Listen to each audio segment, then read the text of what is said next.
ጭንቀት ውስጥ ከሆናችሁ እንዲህ ብላችሁ ጸልዩ።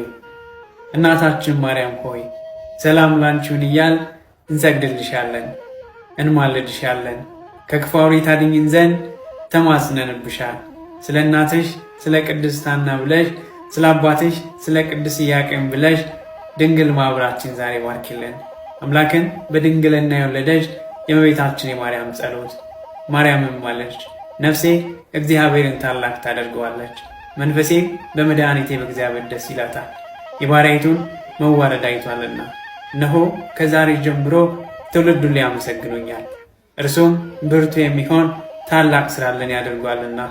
ስሙም ቅዱስ ነው፣ ለሚፈሩትም ምሕረቱ ለልጅ ልጅ ነው። ኃይልን በክንዱ አደረገ፣ በልባቸው ሐሳብ የሚኮሩ ትዕቢተኞችን በታተናቸው። ብርቶችንም ከዙፋናቸው አዋረዳቸው፣ የተዋረዱትንም ከፍ ከፍ አደረጋቸው። የተራቡትንም በቸርነቱ አጠገባቸው፣ ባለጸጎችንም ባዶ እጃቸውን ሰደዳቸው።